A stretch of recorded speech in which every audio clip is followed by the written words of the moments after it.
Vamos, doutora Ângela. Senhoras e senhores, boa tarde. Declaro aberta a sessão da primeira turma do Tribunal Regional do Trabalho da Terceira Região.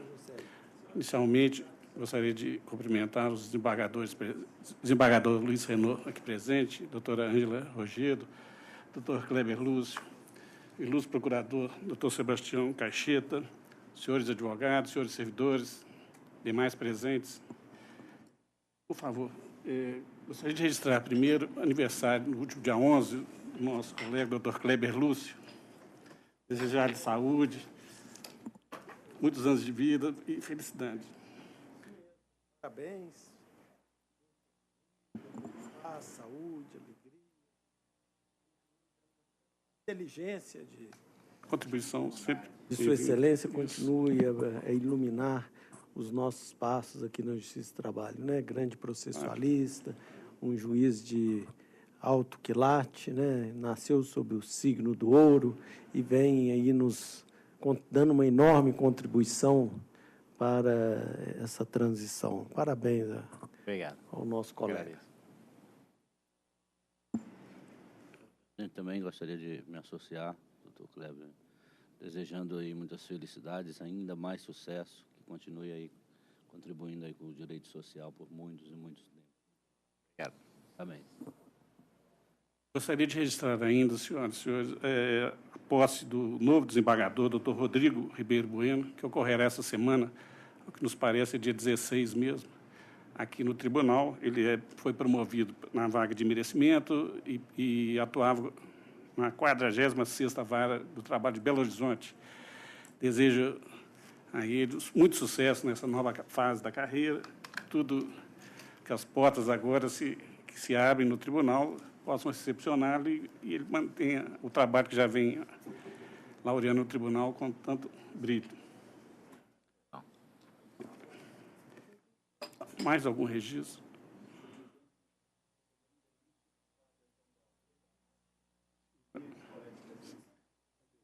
Também no Ministério Público. Ótimo. Ministério Público.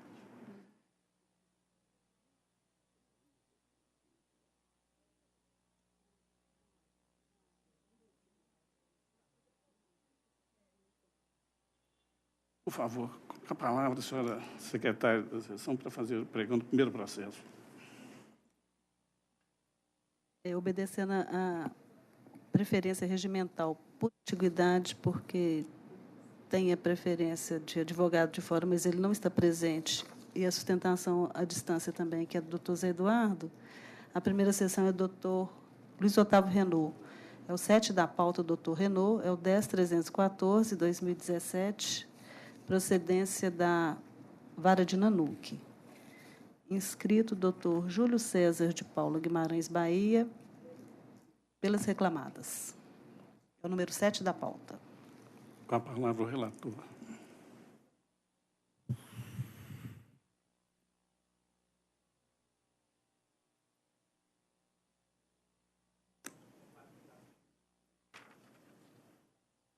Eu conheço os recursos ordinários, tanto o que foi interposto pela reclamada quanto pelo reclamante, rejeito as preliminares que foram suscitadas pela reclamada e, no mérito, nego provimento a ambos os apelos. Negado o provimento, com a palavra do doutor Júlio César, pelas reclamadas. Excelentíssimo senhor presidente, na pessoa de quem cumprimento todos os demais componentes da egrégia turma, tendo em vista a proposta de voto do ilustre relator, vou me ater aqui somente ao recurso ordinário, haja vista que não há colega da outra parte a me suceder, e nosso recurso versa basicamente sobre as questões que envolvem o intervalo entre a jornada, além, também de requerer o afastamento da contradita que foi acolhida de duas testemunhas. No que tange às testemunhas, data máxima vênia a proposta de voto, tem-se que o senhor Walter Luiz Severo não exercia uma função de confiança que pudesse lhe retirar a isenção do depoimento na qualidade de testemunha. Ficou muito claro que ele fazia apenas ou iniciava as tratativas para contratação, mas que jamais as encerrava. Havia necessidade do seu superior hierárquico confirmar, ratificar esta contratação. As próprias testemunhas asseveram isso. Abre aspas para o que disse o senhor Elmário, que trabalhou com o senhor Walter e ele exerce a função de coordenador de manutenção de hidrelétrica e ele sequer foi admitido por ele. Então, data máxima vênia requer seja afastada o acolhimento da contradita dada pela respeitosa decisão de primeiro grau.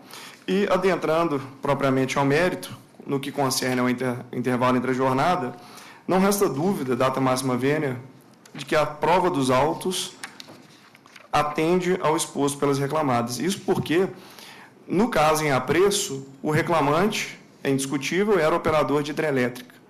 E, como tal, ele não poderia ficar sozinho em suas atividades, pela própria natureza, né, da sua profissão. Além disso, a norma regulamentadora número 10 do Ministério do Trabalho exige que esta função seja sempre exercida simultaneamente por 2 operadores, justamente para que, se um se ausentar por qualquer motivo, a operação da hidrelétrica, por motivos óbvios, não fique, né, ao léu. Além disso, né, a prova testemunhal corrobora o cumprimento da legislação. Diz a testemunha Walter, quando havia 2 técnicos em conjunto, eles se revezavam e usufruíam de 1 hora de intervalo para refeição. Diz o senhor Elmário, também testemunha, o depoente usufrui de 1 hora de intervalo para refeição e prossegue, né, nesta mesma linha. Tivemos, num tempo não muito distante, um caso idêntico julgado aqui por esse egrégio tribunal, em que a sentença também havia sido desfavorável nesse aspecto e foi reformado, né, por esse egrégio tribunal, justamente sobre o fundamento ora aqui salientado, de que esta atividade somente pode e deve ser exercida por 2 profissionais ao mesmo tempo.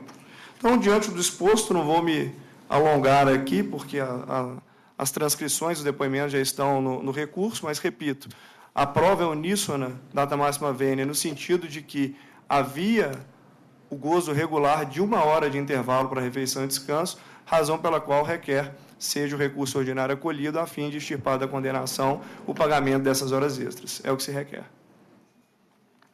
Desembargador Luiz Renato.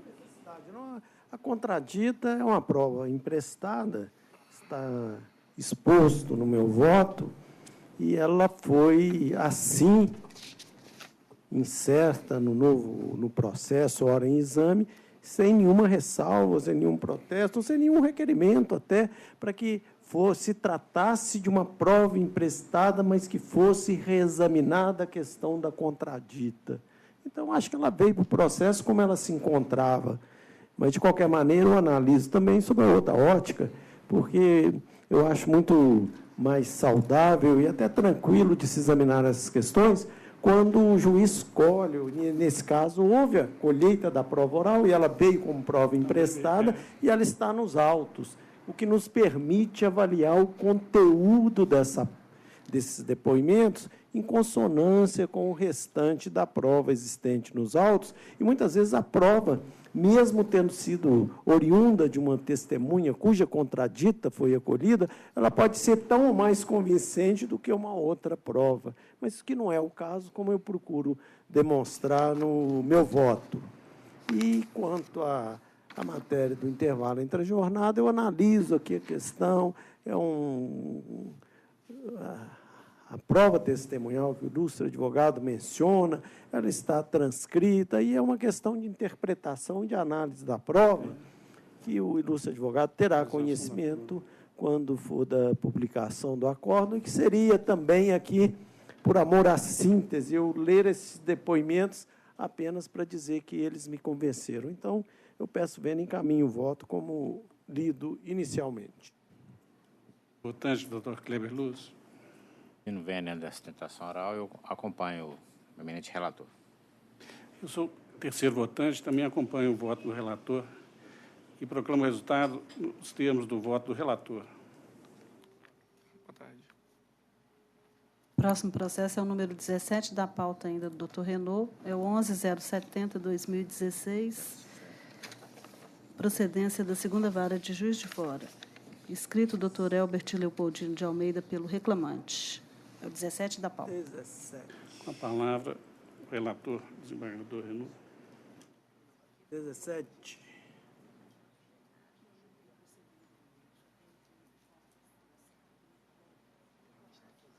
Mesmo, houve até, o processo já tramitou aqui por essa turma que acolheu a arguição de nulidade e determinou o retorno dos autos origem para a reabertura da instrução e oitiva da testemunha, Douglas Gutierrez. Eu analiso a matéria que foi trazida, senhor presidente, e a minha conclusão é no sentido de conhecer de ambos os recursos. Quanto ao recurso da reclamada, eu rejeito a arguição de nulidade da sentença por julgamento ultra petita e no mérito nego-lhe provimento. Quanto ao recurso do reclamante, meu provimento confiro um provimento pequeno, mas confiro para determinar a utilização do IPCAE como fator de atualização monetária. Palavra, doutor Elbert Leopoldino. Estou satisfeito com o voto do relator, excelência. Votante. Vou acompanhar. Eu também, terceiro votante, estou acompanhando. E assim se proclama o resultado nos termos do voto do relator. Obrigado. Próximo, por favor. O próximo, a inscrição feita aqui é o número 16 na pauta, é o 10.944, 2015. Não, estou no 15. É 11.018, 2015, procedência quarta vara de Uberaba. Escrita a doutora Renata Soares Silva pelo recorrente município. É da sala do senhor ainda, a inscrição. 16? Isso. É 11.018. É município de Sacramento? Isso. Vanderlei Oliveira de Camargo. Ué, mas é 11.018. 018, É, eu né? falei o número 15 errado. 11.018.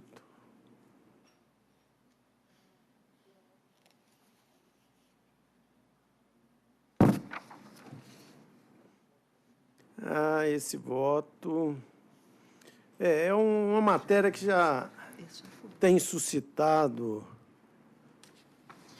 dúvidas e tem vindo aqui, e que trata de um tema caro lá ao município de Sacramento. O meu voto tem duas opções e a maioria está optando pela segunda. Eu inicialmente declaro que o município de Sacramento está isento do pagamento das custas processuais, portanto, há uma imunidade com relação a essas custas. Conheço do recurso ordinário que foi interposto, porque preenchidos os pressupostos, e no mérito dou-lhe provimento para determinar a aplicação dos juros de mora e da correção monetária, conforme índice da caderneta de poupança, nos termos do artigo 1º F da Lei 9494/97 e tese jurídica prevalente número 12 deste regional. É como eu encaminho o meu voto. Tem a advogada escrita, doutora Renata Soares Silva. A palavra. A senhora entendeu? Excelência, só com relação ao auxílio alimentação também foi procedente nesse sentido? Deixa eu ver aqui. É o Vale Alimentação, não, o Vale Alimentação, eu estou negando o provimento, estou confirmando a sentença de primeiro grau. Excelência, então eu vou sustentar só com relação a esse ponto. A palavra, Excelentíssimo desembargador presidente, na pessoa de quem cumprimento os demais pares, doutor representante do Ministério Público, demais servidores e advogados aqui presentes, uma boa tarde. A sentença de primeiro grau condenou o município de Sacramento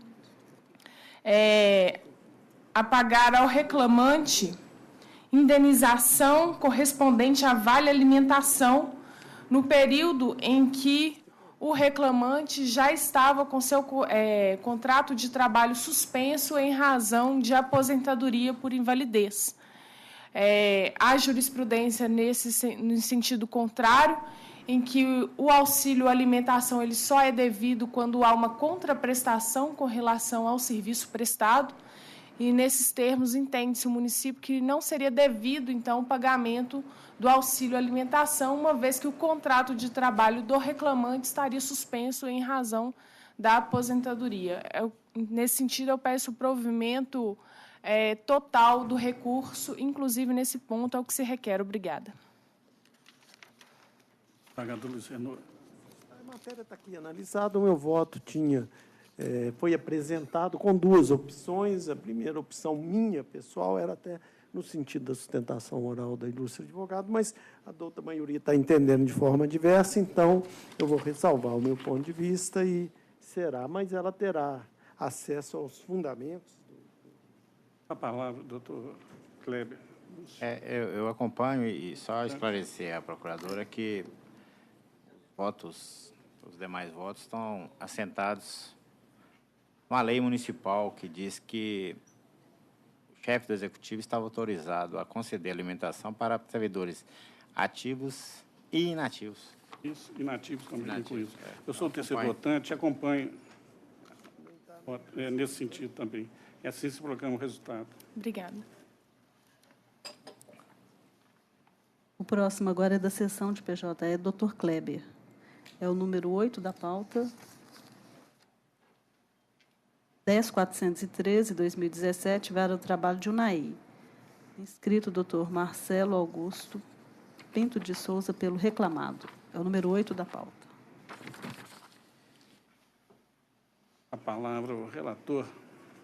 Conheço o recurso ordinário interposto pelo reclamado e, no mérito, dou-lhe provimento para acolher a arguição de nulidade de citação suscitada pelo reclamante e declaro nulos todos os atos, pelo reclamado, todos os atos praticados no processo a partir da notificação realizada em 9/8/2017, determinando o retorno dos autos à origem para a realização de nova citação do réu no endereço de folhas aqui apontado, assegurando-se a ele o comparecimento à sessão da audiência a ser designada e permitida a apresentação de defesa, reabrindo-se a instrução processual para que ocorra o regular processamento deste feito. É a minha proposta. Doutor Marcelo, deu provimento para determinar o retorno. O senhor está falando pelo reclamado. Exatamente, presidente. Boa tarde. Boa tarde. Primeiramente, eu queria só felicitar o relator e foi meu professor de processo de trabalho, Kleber Lúcio, com quem eu tive a oportunidade de aprender bastante, e, com relação ao recurso, eu pretendo sustentar apenas em caso de divergência. O segundo votante está acompanhando o voto. A juíza Ângela Rogero. Também acompanhando integralmente, senhor presidente. E assim se programa o resultado. Obrigado. Boa tarde. Boa tarde. O próximo é o número 6 da pauta, 10.179, 2016, procedência 25ª Vara de Belo Horizonte. Inscrito doutor Daniel de Campos Pereira pela reclamada e doutora Cíntia Mara Lacerda Nassif pelo recorrente. Doutor Daniel está presente? Sim. A palavra, então, ao relator, por favor. Conheço os recursos ordinários interpostos pelas partes, no mérito, nego provimento ao recurso da reclamada e dou provimento ao recurso da reclamante para acrescentar à condenação a restituição dos valores descontados indevidamente e comprovados as folhas 174/178. Mantenho o valor estimado para a condenação, pois ainda é compatível. Negou o provimento ao recurso da reclamada, deu provimento parcial ao recurso da reclamante. Com a palavra, procuradora do reclamante, doutora Cíntia. Boa tarde. Boa tarde. Cumprimento a mesa pelo presidente, o membro do Ministério Público e os demais servidores, o doutor Kleber Lúcio e o doutor Luiz Otávio Linhares Renault. Bom, eu estou aqui para sustentar, né, o recurso da minha cliente, no que tange também, além do cargo, né, que ela não tinha função efetiva de gerente, mas que as horas extras as impossibilitava também de ter uma convivência com a família, gerando também o direito ao dano existencial pleiteado no recurso, né, do qual eu peço o provimento. Como o recurso foi denegado da reclamada, basicamente é o que eu tenho a sustentar. Obrigada. A palavra ao procurador do reclamado, doutor Daniel Campos Pereira. Primeiramente, cumprimento a todos da presente do presidente. Uma boa tarde. A reclamada recorreu tentando a inclusão da recorrida nos termos do inciso 2º do artigo 62 da CLT, uma vez que exercia cargo de confiança na reclamada, ora recorrente. Data vênia, o desempenho de cargo de confiança requer os exercícios de poder de gestão e representação, que data vênia restou provado por meio não só da documentação constada, no qual a recorrida libera pagamentos na faixa de R$ 156 mil, somado-se ainda a majoração salarial, que passou de R$ 2.500 para R$ 4.500, aumento de 80% do pagamento, enquanto os seus subordinados recebiam em torno de R$ 1.000 a R$ 1.500 mensais, que comprova o ganho salarial para exercer a função de gerência na reclamada. Não obstante, restou provado pelas testemunhas que ela tinha poder para admitir, demitir, inclusive fazendo admissões de engenheiro, que impactou diretamente na execução do serviço da reclamada, que é serviço de engenharia de trânsito. Sendo assim, a reclamada hora recorrente requer o provimento, em decorrência do posicionamento atualizado do cargo de gestão desse egrégio tribunal para reformar a condenação em horas extras. É o que você quer. Palavra o relator, juiz Kleber Lúcio. Com relação à situação jurídica da reclamante, a prova foi examinada e os depoimentos estão aqui transcritos. Essa é para não lê-los, mas cheguei à conclusão que ela não tinha autonomia para admitir, punir e pensar empregados, que a última palavra cabia sempre a um terceiro. E com relação ao dano existencial, a questão aqui é que, pelo menos na minha percepção, a jornada por ela cumprida, né, não dá ensejo à indenização por danos existenciais. Então, mantenho minha proposta, presidente. Segundo votante, eu também acompanho o voto. Pergunto como vota a terceira votante. Também, com todas as vênias da manifestação, estou acompanhando integralmente o relator.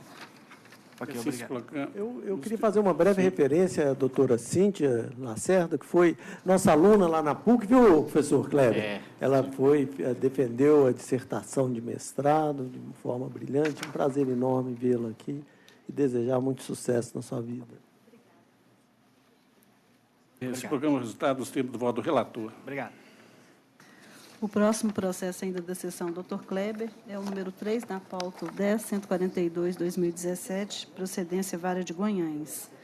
Inscrito o doutor Fernando Augusto Silveira Trindade, pelo reclamante. Número 3 da pauta. 3 da pauta. Fala, doutor Kleber. Conheço os recursos interpostos pelas partes. No mérito, nego provimento ao apelo da reclamada. Dou provimento parcial ao apelo do reclamante para determinar a utilização do piso normativo como base de cálculo adicional de salubridade, excluir a autorização para dedução de horas inetíneis pagas no período contratual e acrescer à condenação a restituição do valor relativo à PLR descontado indevidamente no acerto rescisório.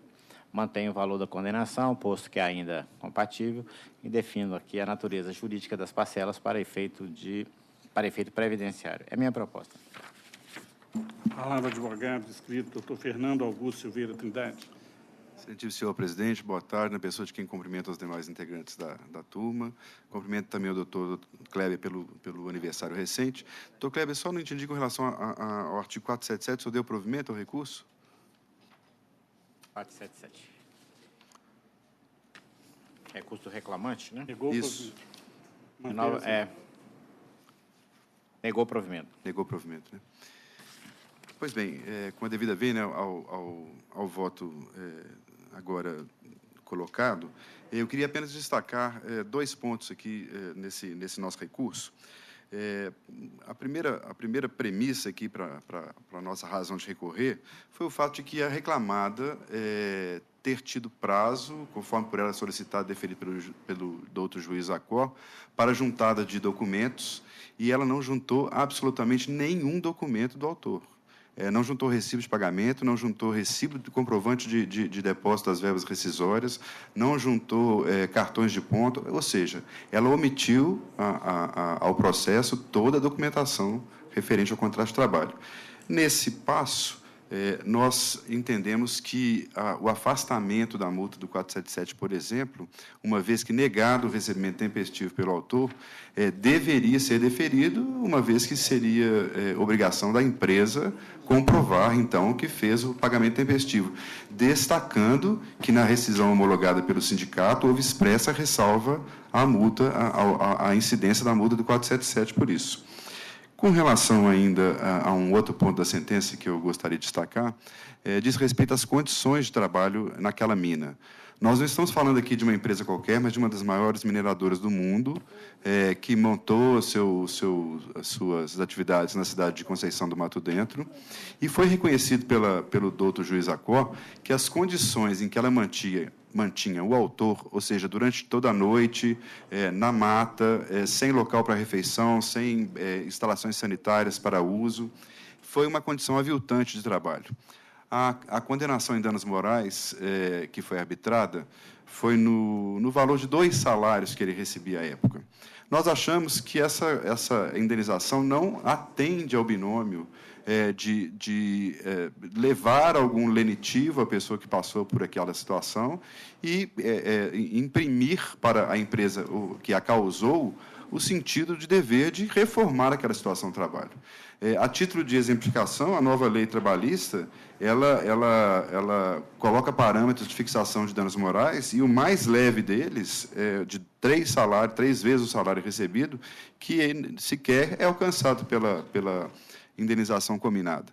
Não se pretende aqui enriquecimento, nada disso, mas fazer com que a empresa, no mínimo, tenha razões para alterar um comportamento já reconhecidamente lesivo e abusivo, e não simplesmente ser mais interessante a ela pagar indenizações nesse montante do que, efetivamente, trazer dignidade para os trabalhadores na sua mina. Por essa razão, com devida vênia ao voto do eminentíssimo senhor relator, eu peço a reforma nesses 2 pontos também. Obrigado. Palavra o juiz Kleber Luz, relator. Com relação à multa do 477, o problema é que o pedido tem um fundamento. É a ausência de homologação da rescisão. E o que é afirmado no recurso é que é pagamento intempestivo. Então, houve uma inovação processual na minha perspectiva. Quanto à indenização, as particularidades do caso concreto que me levaram a considerar razoável, porque ele não trabalhava sempre neste local em que não havia banheiros e refeitório. Na verdade, ele trabalhou em vários locais. Em alguns turnos, ele trabalhou naquele local. Por isso que eu entendi, nesse caso, razoável o valor de R$5.000. Mantenho a minha proposta, senhor presidente. Segundo votante, também estou acompanhando o voto do relator por esses mesmos fundamentos. O voto do votante... Também estou acompanhando integralmente o voto do relator. Obrigado. Assim se programa o resultado, nós temos o voto do relator. Ok, obrigado. Próximo agora é a sessão do PJE da doutora Ângela. É o número 13 da pauta. É o 10.800/2016, procedência Vara do Trabalho de Monte Azul. Inscrito doutor Cristiano Augusto Teixeira Carneiro pela reclamada. É o número 13 da pauta. Senhor presidente, eu estou conhecendo do recurso no mérito, dando-lhe provimento para afastar a prescrição quinquenal declarada e, a fim de se evitar arguições posteriores de nulidade decorrente de uma possível supressão de instância, estou determinando o retorno dos autos ao doutor juiz de Acó para que seja proferida a decisão como entender de direito, restando, portanto, prejudicada a análise das demais questões recursais. E o senhor está dando para mim determinando o retorno. Doutor Cristiano Augusto Teixeira, gostaria de usar a palavra? Sim, porque eu falo pela recorrida, pela empresa recorrida. Geosol, reclamada Geosol. Exatamente. Igreja Turma, boa tarde. E data vênia do voto da nobre juíza relatora, esse é um caso um pouco diferente desses que comumente vêm sendo julgados aqui no tribunal, porque o reclamante sofreu um acidente de trabalho, trajeto, na verdade, depois de 1 ano do contrato de trabalho, em 2008, e a partir daí ficou afastado, obtendo a concessão do benefício da aposentadoria previdenciária em 2011. E entrou com a reclamatória em 2016. A tese que provavelmente a doutora relatora acolheu foi que ele estaria impossibilitado de comparecer para fazer essa reclamação na vara do trabalho e, a partir daí, restaria afastado da prescrição quinquenal, porque, ao aplicar a prescrição quinquenal arguída em defesa, a retroação dos direitos alcançou o contrato de trabalho, que está suspenso até hoje. Pois bem, a questão é uma questão de prova, e, data vênia, essa prova não veio aos autos. Nós tivemos cuidado de analisar esse processo com uma certa calma, e nos IDs lançados pelo reclamante em 4 de junho de 2016, data da propositura da ação, ele anexou o BO, a internação, 2 atestados médicos de 2008 e de 2009, e um de 2011, o afastamento, a carta de concessão do benefício, e, a partir daí, vem os documentos normais de defesa, etc. Inclusive, porque esse processo correu a instrução processual. Não há, nos autos, prova alguma de que ele não poderia comparecer à justiça ou estava inapto para exercer qualquer ato da vida civil que o impedisse de interpor reclamatória antes de, eventualmente, configurar os 5 anos retroativos da data do ingresso em juízo. Essa prova ele não fez. Pelo contrário, o único depoimento que foi dado da sua testemunha, ela fala abertamente que o reclamante, ele não falava bem, aspas, e andava na cadeira de rodas, sendo que até uns 2 anos atrás, sendo que experimentou certa melhoria de 2 anos para a presente data. Com todo respeito, a empresa não vê como afastar essa questão do processo, porque se processo é prova, nesse caso a prova não foi feita por parte do reclamante, um ônus que lhe competia pelo artigo 818 da CLT. Por isso, com todo respeito ao voto, entendo que os demais julgadores devem divergir e manter a sentença nesse particular. É só isso, Excelência. Palavra, doutora Ângela. Senhor presidente, data vênia da brilhante sustentação oral, eu estou mantendo o meu voto. Na verdade, a questão dos 2 anos, na data da audiência, a testemunha falou que ele não estava em condições, estava com limitações físicas, déficit de memória. A alegação desordial é nesse sentido, que ele, em decorrência desse acidente grave ocorrido em 2008, manteve-se impossibilitado de se locomover, apresentando fala e memória comprometidas por mais de 5 anos. E a leitura que eu faço da prova testemunhal, com todas as vênias, é diversa feita pelo ilustre procurador. Entendo, portanto, que pendeu uma condição suspensiva, cito, inclusive, uma jurisprudência do TST, num caso diferente, mas também porque era um caso de depressão, uma mãe que não conseguia deixar o filho por medo de violência, quer dizer, nesse caso aqui é um acidente que deixou ele impossibilitado, e eu estou entendendo que não há que se falar em prescrição aqui. Eu mantenho meu voto, senhor presidente. Mantenho com a palavra o segundo votante, o desembargador Luiz Renan. Também peço vênia, eu vou acompanhar a relatora, examina essa questão no voto dela de uma maneira circunstanciada, minudente. Então, eu peço vênia, vou acompanhar a relatora. Doutor Kleber Lúcio. Acompanho, relator. Esse proclama o resultado. Nós temos o voto da relatora. Obrigado, boa tarde. O próximo processo é o número 17 da pauta, o 10989-2017, procedência vara de Caratinga. Inscrito o doutor Ricardo Jardim Leal, pelo reclamante. A palavra, a relatora. Eu estou conhecendo o recurso e negando-lhe provimento. Conhece, nega provimento. Doutor Ricardo, com a palavra. Boa tarde. Cumprimento a relatora e os demais membros dessa turma, todos os colegas do Ministério Público e demais presentes. Bom, se trata da presente ação no pedido da correta aplicação do plano de cargos e salários, que foi estabelecido, foi iniciada a sua aplicação em dezembro de 2011, contudo, a sua devida autorização e até a sua publicação só veio ocorrer mais de um ano depois. A empresa alega a prescrição total e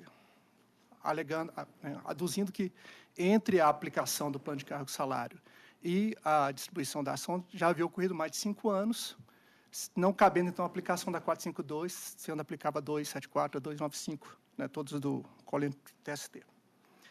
Contudo, essa mesma turma, em ação idêntica à ação de número 105.4443, de 2017, cujos votantes eram a doutora Ângela, doutor José Eduardo e doutor Luiz Otávio, deram provimento, ou melhor, negaram o provimento do recurso da empresa, que teve o mesmo efeito de dar provimento ao nosso recurso, afastando a prescrição total ocorrida, alegada pela empresa, com os seguintes termos, né? Aqui eu vou citar o acórdão. Não há ato comissivo único, mas, como se diz, repetição de lesões, que, segundo se alega, se renova a cada ano do contrato, a partir de 2011, pela omissão em proceder às promoções horizontais. Por se tratar de diferença de verba salarial decorrente de promoções supostamente não efetivadas pelo empregador, a prescrição aplicável é parcial. Nesse sentido, a súmula 452 do TST. No caso da presente ação, como eu disse, iniciou-se a implementação em novembro de 2011.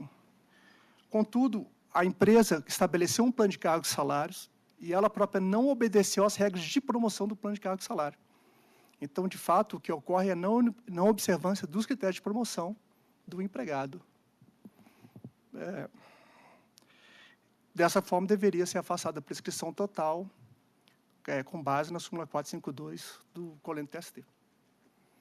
É só isso. Tá? Nesse sentido, eu peço a reforma da sentença de primeiro grau para afastar a prescrição e reformar a sentença. Só isso. Obrigado. Doutora Ângela, relatora.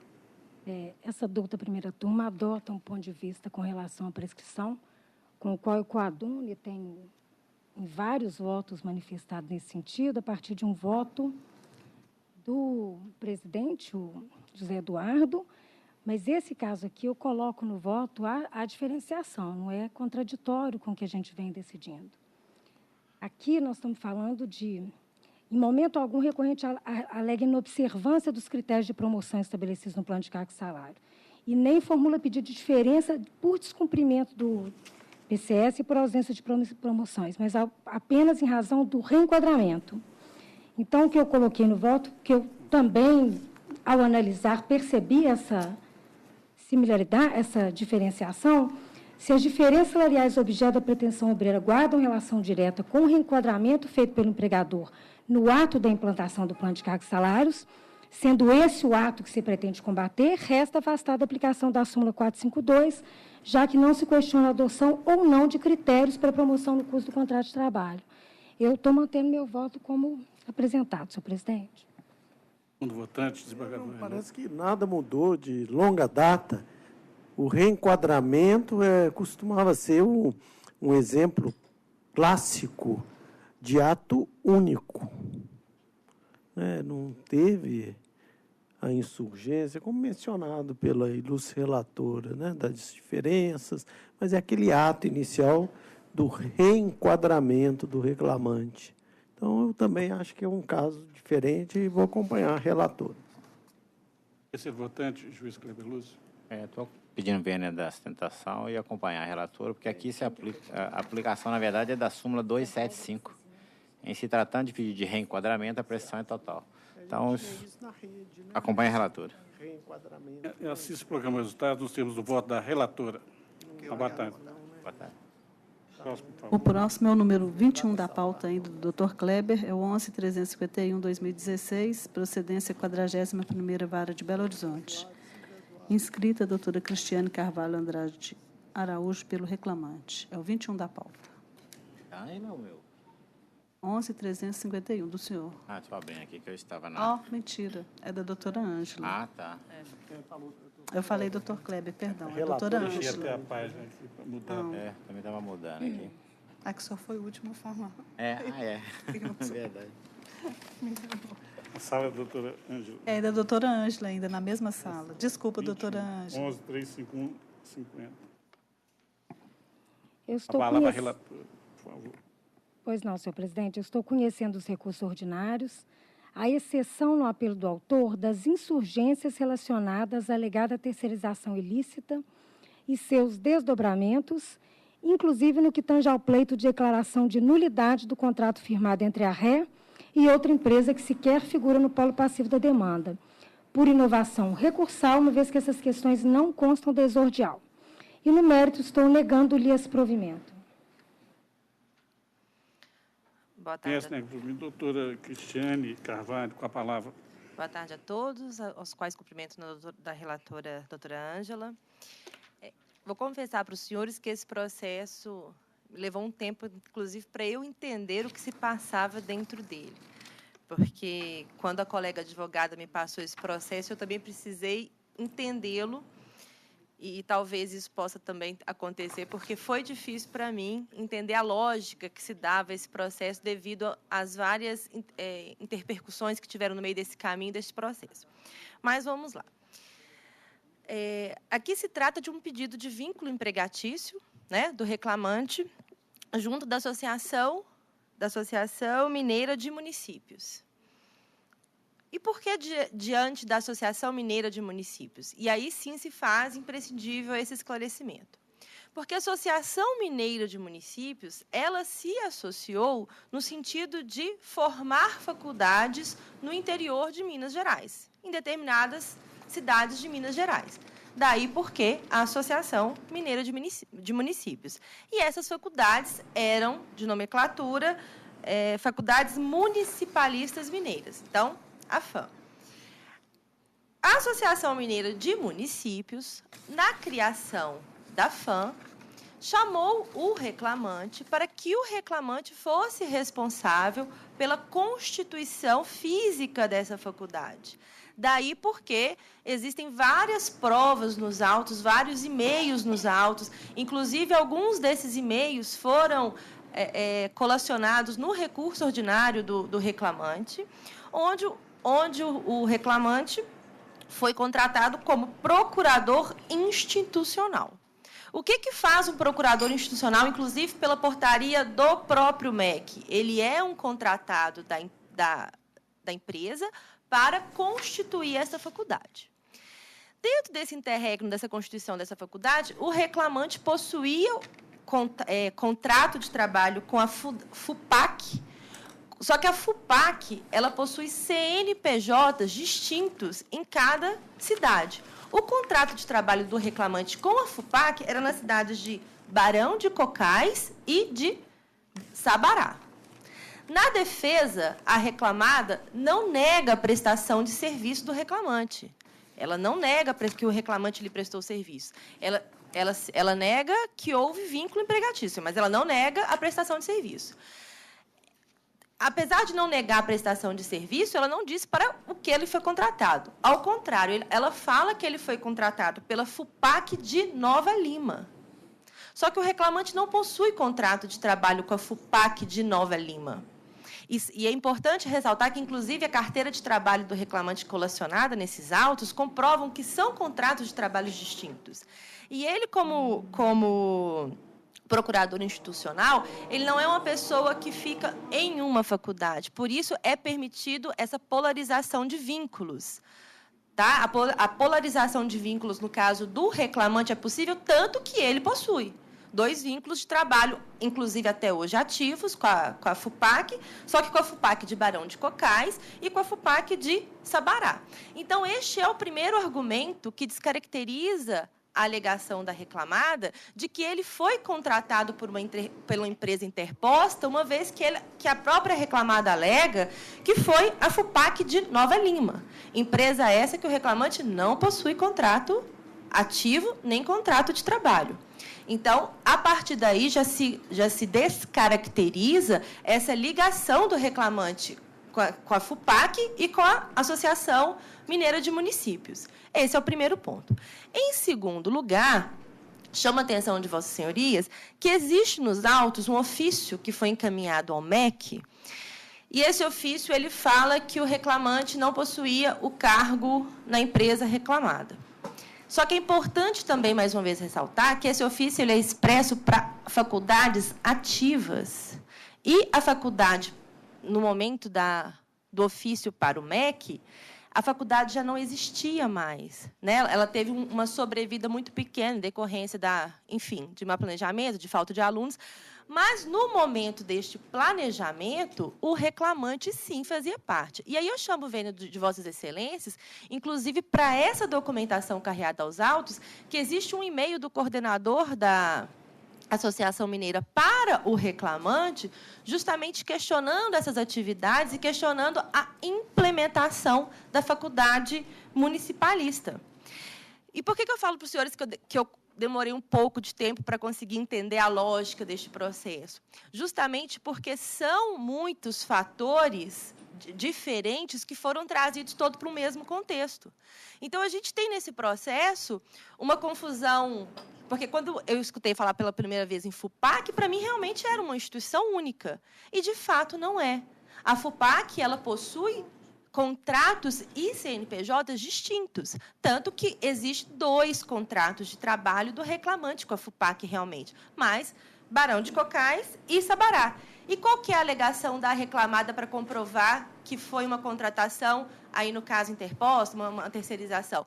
Que ele possuía o contrato de trabalho com a FUPAC de Nova Lima, que não há prova nos autos, inclusive com a própria carteira de trabalho do reclamante juntado nesse processo. E o que se vê nesse caso presente? Existem todas essas empresas que eu trouxe para os senhores aqui da minha tribuna? Sim, elas existem. Mas são contratos e situações diferentes que foram contextualizadas aí, como se fossem de uma única forma, como se fosse de uma forma só. E, dentro desse contexto, o procurador institucional, pela portaria do MEC, também, aí sim, juntada no recurso ordinário, é um cargo com reconhecimento de vínculo pela própria portaria do MEC. Para que essa instituição viesse a existir, para que essa instituição viesse a sair deste papel, vamos dizer assim, né, passar a ser sólida, era necessário este procurador institucional, que, no caso, era o reclamante. Então, aí nós temos 2 pontos. O fato é que o reclamante exerceu essa atividade para a reclamada, e fato é que ele não possui nenhum vínculo ou contrato com a FUPAC de Nova Lima, que sustenta a defesa da reclamada para afastar esse vínculo empregatício. Então, trazendo esses esclarecimentos para as vossas senhorias, inclusive para a nobre relatora, a qual respeito imensamente, gostaria de chamar, inclusive, a atenção para isso e para essa documentação que comprova o alegado, tanto pela carteira de trabalho, quanto pelos e-mails, quanto pela própria alegação da reclamada para o processo, para que seja, sim, reconhecido o vínculo do reclamante, uma vez que a tese autoral é afastada pela própria documentação juntadas aos autos e, uma vez não negada a prestação do vínculo empregatício, não se desincumbiu a reclamada do ônus que lhe cabia de se enquadrá-lo como um terceirizado ou um emprego interposto, seja qual fosse a tese alegada. E é nesse sentido a sustentação oral na tribuna para que seja reanalisado esses pontos trazidos e seja reconhecido o vínculo do reclamante diretamente com a reclamada nos autos, que é a Associação Mineira de Municípios. É o que se espera, é o que se pede. Palavra à relatora. Assim como sustentado pela doutora, é um caso complexo, que demandou muito estudo, muita atenção. E uma das questões que eu verifico, inclusive em relação ao que foi levantado à tribuna, é que tem, nas razões recursais, ora reiteradas, há várias questões que são novidade no processo. A questão, essas diferenciações dos contratos com a FUPAC, quando o autor afirma, o recorrente, né, que são contratos diversos, com empregadores diferentes, esses contratos com a FUPAC, isso não foi alegado no inicial. E eu acho que ocorreu talvez até um grande equívoco ao falar na inicial, que trabalhou durante 14 anos na FUPAC, mas que, àquela altura, ele teria saído da instituição para criar essa outra. Só que está claro nos autos que há essa, digamos assim, terceirização, não sei se o termo é o mais correto, e que, no momento em que esse trabalho foi feito, havia da instituição que estava sendo criada com a FUPAC um contrato, e ainda havia um contrato em vigor do reclamante com a FUPAC. Então, tirando essas alegações, essas inovações todas apresentadas no recurso, o grande equívoco foi esse. O contrato, ao contrário do que foi dito no inicial, ainda estava em vigor com a FUPAC. E, além do contrato com a FUPAC, do reclamante com a FUPAC, havia um contrato da FUPAC com a reclamada, e a FUPAC não veio para a lide, não figura no polo passivo, e esse contrato em vigor, para mim, deixa muito claro que o trabalho dele na criação dessa nova instituição se dá por intermédio dessa contratação ainda em vigor com a FUPAC. As inovações recursais, além de serem inovações, não estão corroboradas pelo que a prova documental, mormente a cópia da carteira de trabalho demonstra. Então, além de inovações, não são comprovadas. E, por isso, concordando que é um caso muito complexo e admitindo que demandou muito tempo de análise, eu mantenho a minha proposta de voto. Mantida a proposta. Com a palavra, o desembargador. Eu também, esse processo é um processo difícil mesmo, e também tive dúvida, mas eu até pensei inicialmente em elaborar uma pequena divergência, mas a prova está muito bem analisada pela relatora. Ela praticamente esgota essa análise e a cada argumento recursal há uma resposta com base na prova existente nos autos. Então, apesar de ter sido um caso difícil, que eu inicialmente tive dúvida, ao final eu me convenci de que a relatora tem razão, portanto, vou acompanhar o voto dela. Peço vênia, mas vou acompanhá-la. Senhor votante. Também vou pedir vênia, ainda bem lançada a sustentação oral, e acompanhar, porque a prova, examinada de forma muito clara e objetiva, permite afirmar com segurança que não há relação de emprego neste caso. Acompanho. Assim se proclama o resultado por unanimidade dos termos do voto da relatora. Obrigada, boa tarde a todos. Boa tarde. O próximo processo é retornando à sessão do Dr. Renaud. É o número 30 da pauta do Dr. Renaud. É o 11.596/2017, procedência 32ª Vara de Belo Horizonte. Inscrito o Dr. Marcos D'Angelo Faria, pelo reclamado.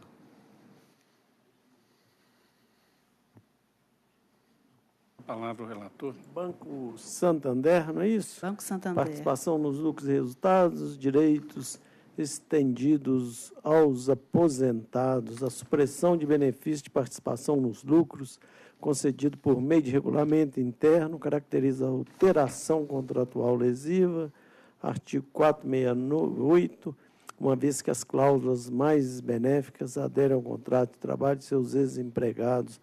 Sentença da lavra da juíza Sabrina,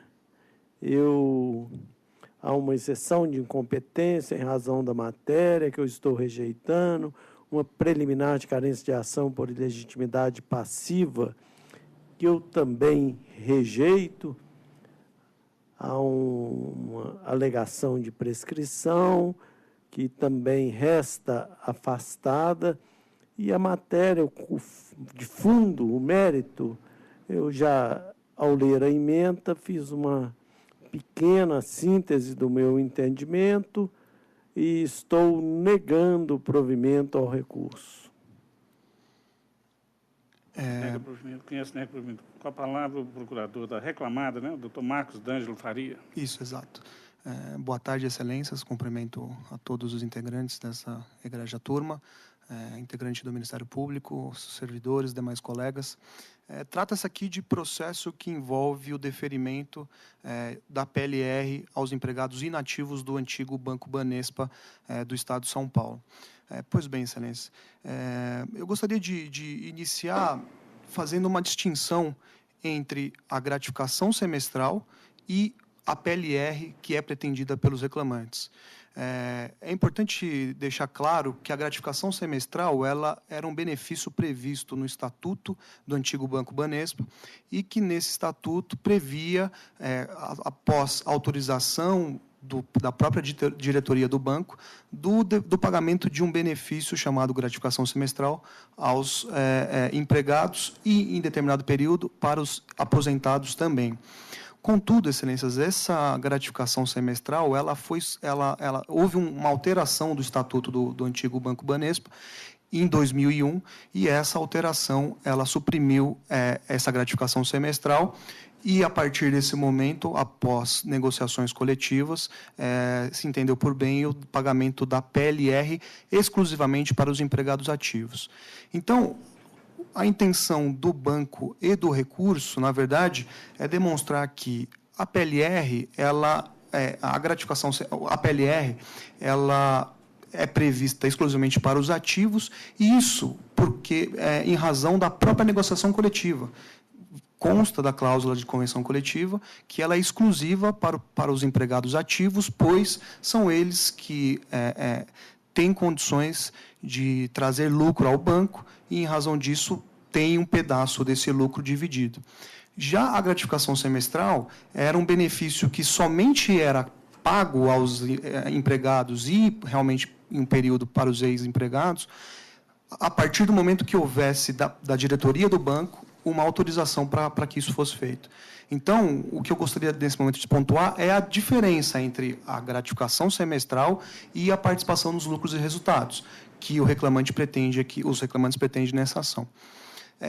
Ademais disso, excelências, ao nosso ver, não é crível que um empregado que se aposentou em meados de 1990 e que não gerou qualquer tipo de lucro nesse período, a partir da supressão do estatuto do regulamento do banco, que ele receba uma verba que, de fato, não houve qualquer contraprestação nesse sentido. Então, se o empregado ativo contribui para que aquela lucratividade seja concedida ao banco, o banco defere ao empregado ativo, concede ao empregado ativo o valor da participação dos lucros e resultados. Então, não só em razão da distinção entre as duas verbas, gratificação semestral e PLR, o banco gostaria de pontuar que a verba ela tem um propósito, e é a contraprestação pelo lucro recebido com o apoio, com o auxílio daquele empregado. Então, a sustentação é objetiva nesse sentido, e o banco pretende, então, que seja revista a sentença para que seja julgada improcedente. Obrigado. Relator, presidente, assim, a matéria está analisada no voto, é uma questão de interpretação.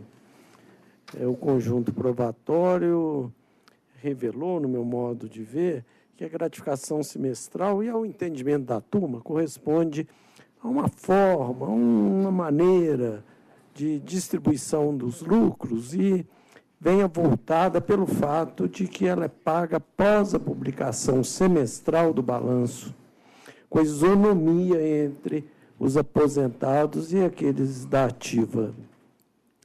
A redação da norma, com a devida vênia, atribui o direito também aos aposentados e que, de acordo com a visão da própria época, tratava-se de verdadeira participação nos lucros da empresa.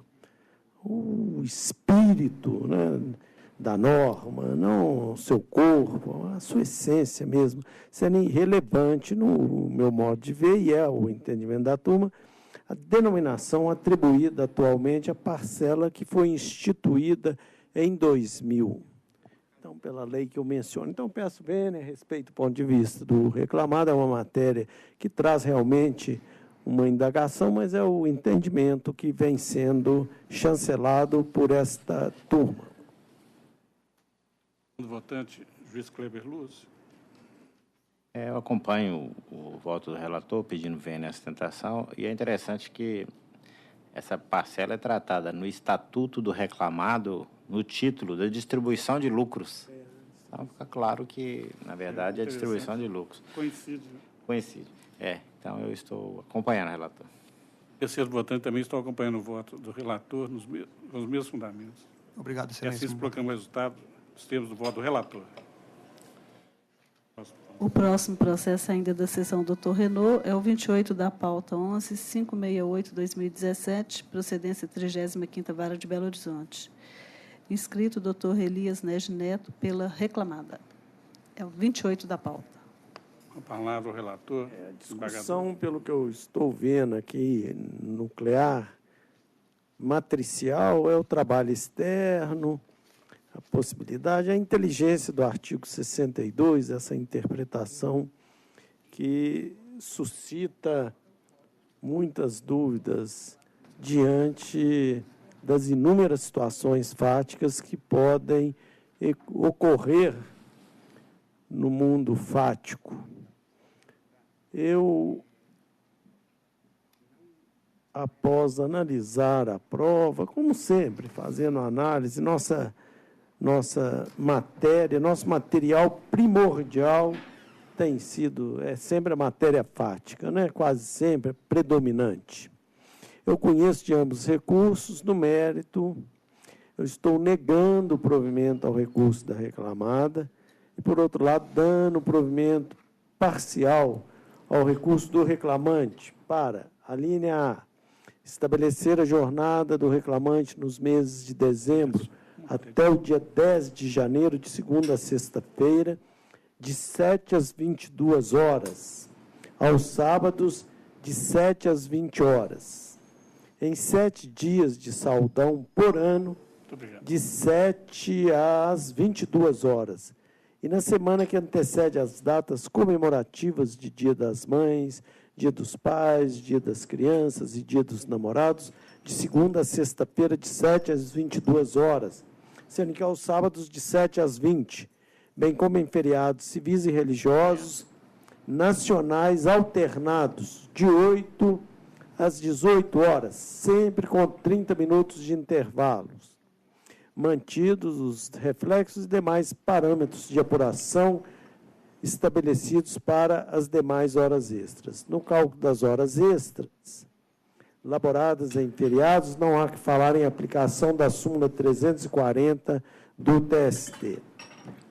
A linha B, acrescer a condenação às horas extras decorrentes da não concessão do intervalo entre jornadas, tempo suprimido do intervalo de 11 horas entre o término do expediente de um dia e o início de trabalho no dia subsequente, mantidos os reflexos e demais parâmetros já mencionados para fins de horas extras. A linha C, elevar o valor da indenização por dano moral de R$ 500 para R$ 5.000, na forma da súmula 439. A linha D, acrescer a condenação uma hora extra por dia trabalhado pelo gozo irregular de intervalo entre as jornadas, mantidos os reflexos, conforme já mencionados. A linha E, afastar a aplicação do disposto na súmula 340 do TST quanto às horas extras decorrentes do labor em domingos. A linha F, acrescer a condenação adicional de periculosidade à razão de 30% do salário base, de 14/10/2014 até o final do contrato de trabalho, com os reflexos no pré-aviso, 13º, férias 1/3, horas extras, FGTS para 40%. A linha G, acrescer a condenação por toda a contratualidade, a restituição do montante de R$ 150 mensais pelas despesas com ferramentas. A linha H, excluir da condenação a multa de 2% sobre o valor da causa referente à oposição de embargos declaratórios protelatórios. A linha I, determinar a utilização do IPCAE como fator de utilização monetária. Declaro que sobre o adicional de periculosidade, bem como seus reflexos foram mencionados, e nas férias usufruídas no contrato de trabalho, a incidência da contribuição previdenciária. Eleva o valor da condenação de 40 para 80 mil, com as consequências legais, inclusive de custas, súmula 25 do TST. É como eu encaminho meu voto. A palavra, doutor Elias Neto. Senhor presidente, na ilustre pessoa, a quem cumprimento os demais integrantes da Igreja Turma, senhor representante do Ministério Público do Trabalho, senhora secretária, colegas e serventuários presentes. É evidente que, pelo o entendimento respeitável do ilustre desembargador relator, ao acatar a jornada explícita na inicial, que os demais deferimentos foram consectários.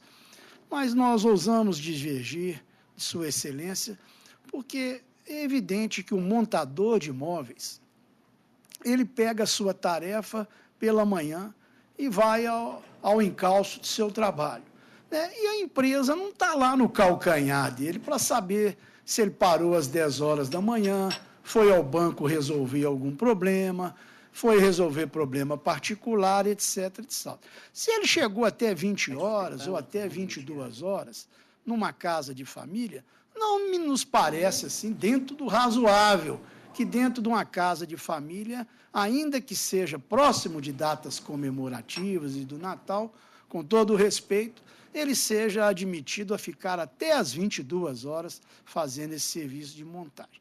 Então, pedindo novamente vênia ao ilustre desembargador relator, a quem cultivamos o nosso respeito e a nossa singelo reconhecimento pela sua cultura, nós entendemos que deve haver, sim, voto divergente, no sentido de não acatar o controle de jornada de um montador de trabalho estritamente externo. Feito essas considerações, com relação aos demais itens que Sua Excelência deferiu, fica até difícil para aqui da tribuna para a gente tentar rebater de alguma forma. Nós vamos nos ater apenas com relação ao dano moral pelo uso de imagem, que Sua Excelência cresceu de R$ 500 para R$ 5.000, em 10 vezes o valor arbitrado na decisão primeira. Olha, como foi provado, foi apresentado na defesa e também em recurso, no caso vertente, não há nenhuma desobediência a uma súmula, me parece que é de número 35 desta casa, que reconhece os danos morais pelo uso da propaganda no jaleco, propaganda Philips, Philco, etc. Mas, nesse caso, no ano que ele começou a trabalhar, já não existia esse tipo de propaganda. Foi abolido pela empresa. Então, data máxima vênia, ele está levando um valor na qual ele não apresentou. Não houve a contraprestação dele da propaganda que ele se intitulou.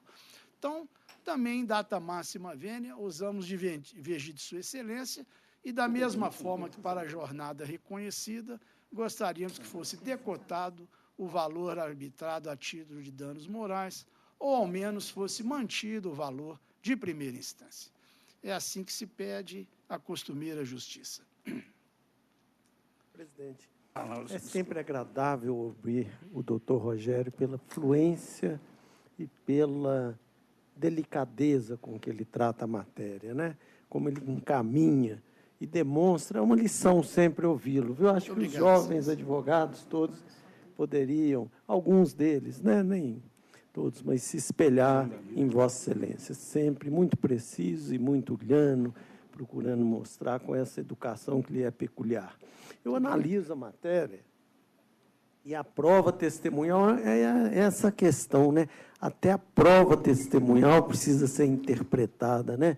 Dizem que interpretar é ler, reler, compreender, penetrar no âmago de cada palavra e depois, no seu conjunto, procurar essa dificuldade que a palavra traz, principalmente a palavra transcrita em ata, né? O que ela procurou demonstrar.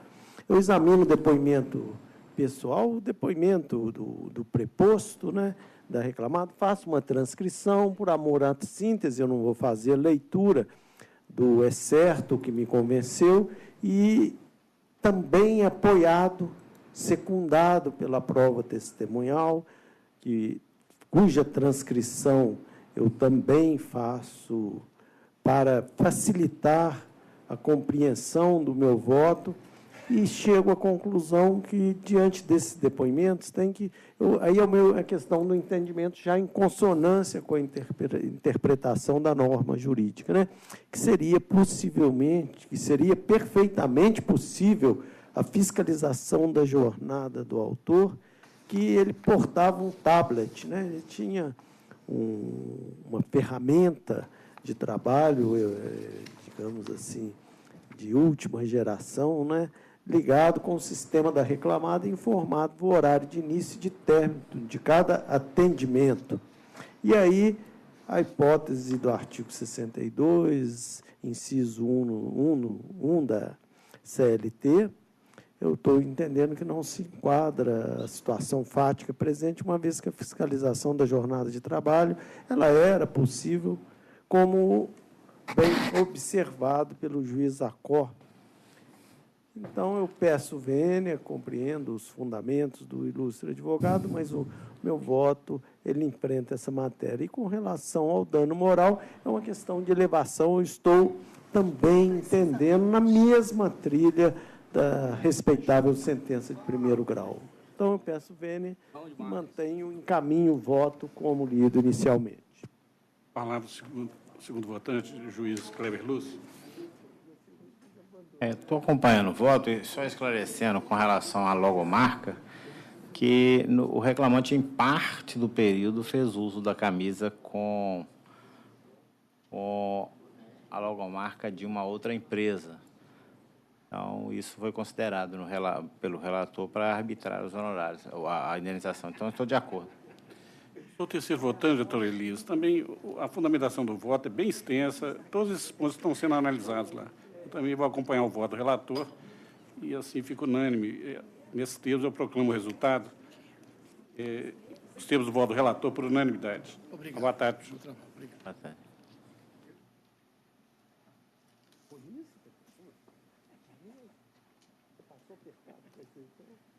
Passando para algum, tem algum.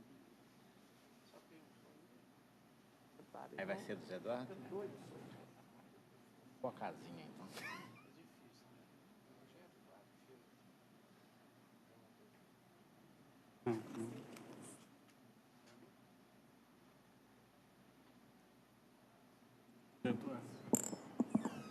Nós podemos dar preferência para o Zé Eduardo? Pode ficar aqui, para nos acompanhar à tarde. Pode também ficar aqui para nos acompanhar à tarde. Vamos segurar ele. Não, o doutor Pedro tem preferência. É de gosto de férias. Isso, senhor. Vamos fazer.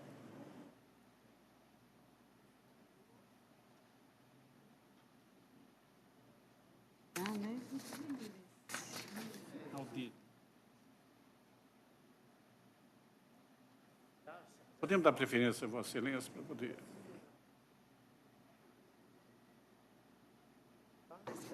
Cascar fora aqui.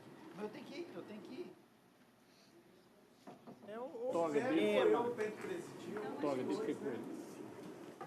Eu ou ele. Sim, claro. Tanto faz, viu?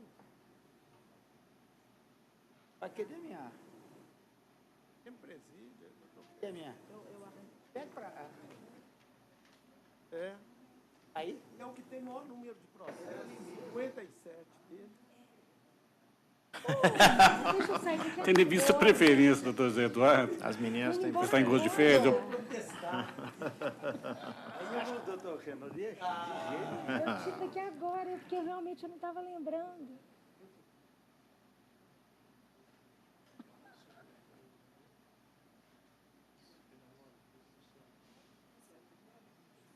Transfiro a palavra à presidência para o doutor José Eduardo, presidente-chave, desembargador, vai atuar como presidente. Boa tarde a todos, pessoas presentes. Eu justifico minha chegada tardia, estou de férias, vim para julgar os processos da minha relatoria, para eles não ficarem aguardando aqui as minhas férias, né? Para dar mais vazão ao andamento do gabinete. Por isso, eu justifico aqui aos nobres advogados a minha chegada atrasada aqui. Eu tenho que chegar só um minutinho, que eu tenho que me conectar aqui, porque nós estamos escravos do sistema. E sem o sistema, sem o PJE, a gente não trabalha, né? Black Mirror, nós estamos num...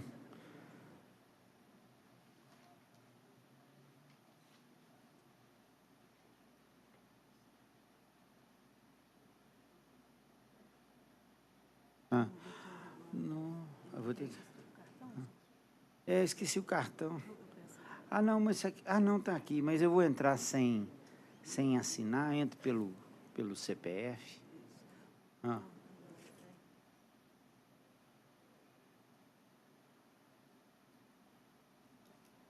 Ah, tá, eu já ia registrar. Acesso ao sistema. Não, eu vou só aderir, né?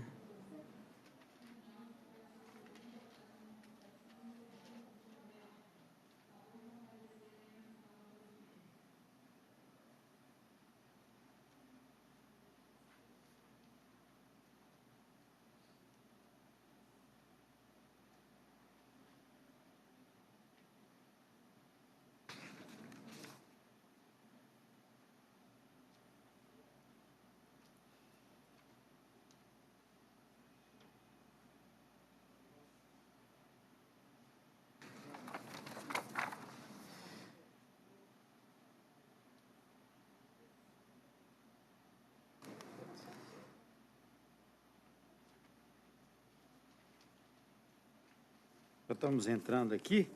Enquanto o sistema acaba de entrar, eu gostaria de, primeiramente, registrar aqui, aderir todos os registros que foram feitos anteriormente, o aniversário do Dr. Kleber Lúcio, que na idade dele já está ficando adversário, mais do que aniversário, né? Verdade. Eu acho que é bem mais velho que eu, Dr. Kleber Lúcio. Mas... beirando, perigosamente. Está chegando nos 40 ainda, tá bom? Chegando nos 40. E também ao nosso amigo que foi promovido, Rodrigo, novo desembargador, Rodrigo Bueno, que toma posse amanhã, se não me engano, à tarde, né? Não é isso? Se não me engano, a posse dele está marcada para amanhã às 17 horas. Eu gostaria também de fazer aqui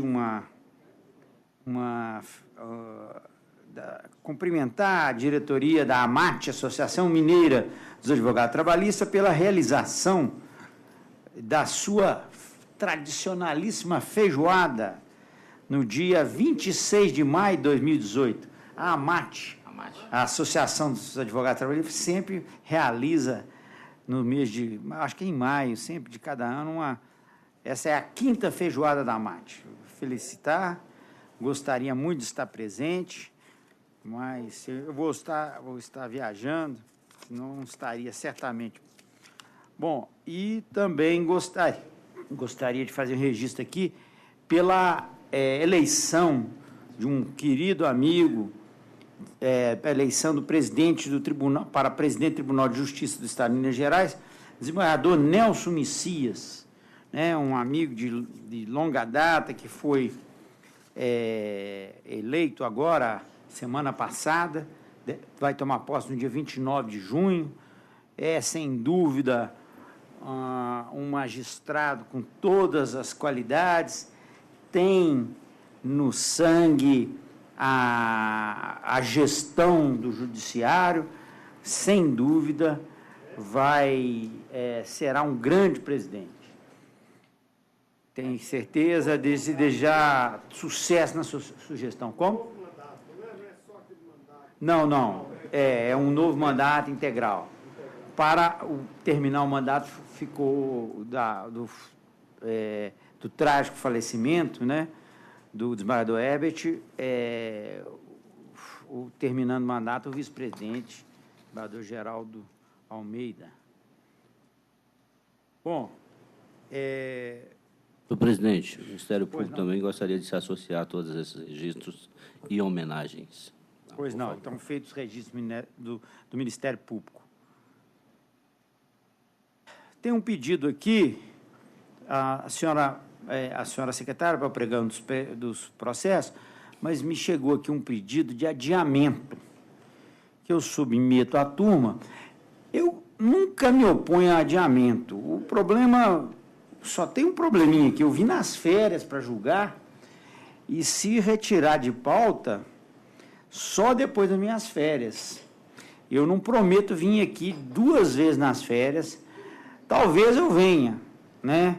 No dia 21, na próxima segunda-feira. Quem está presente? A advogada está presente? A doutora Bárbara Martins? Está presente? Sim. A senhora é advogada de quem? Do reclamante ou da reclamada? Eu estou pela reclamada, que é a Associação da Escola Família Agrícola do Jacaré. O que o reclamante que não vai ficar muito satisfeito com isso, mas eu não vou me opor, não, vou tentar Então, vamos fazer o seguinte, eu vou adiar para a próxima semana, que eu também quero julgar mais uns processos que estão antes de eu viajar, para não ficar parado. Então, vamos adiar o processo. Uma semana dá para a senhora preparar, né? Sim, sim, é porque eu... Então, fica adiado para a próxima segunda-feira. Para mim A tá turma ótimo. está de acordo? Os demais integrantes? Então, tá. Obrigada. Bom, então, a senhora secretária, para os pregão dos processos, observando a ordem regimental. O primeiro processo é que tem a sustentação oral à distância de Juiz de Fora, é o número 31 da pauta, 10.962/2015, procedência 5ª Vara de Juiz de Fora. Inscrito doutor Luiz Antônio de Aguiar Bittencourt pela recorrente. Doutor Luiz Antônio, o senhor nos ouve?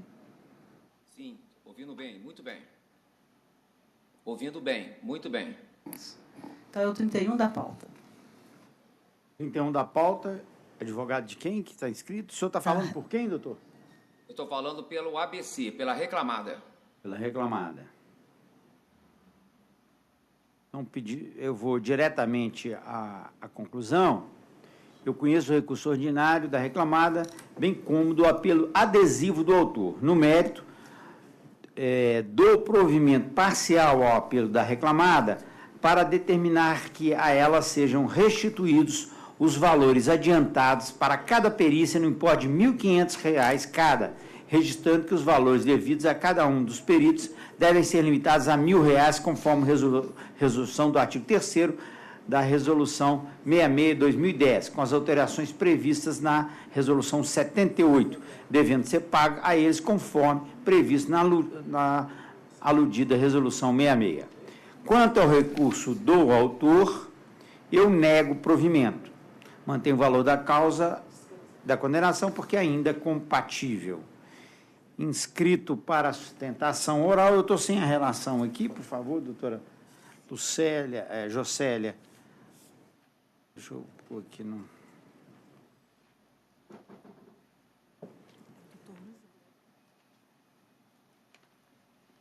Tá.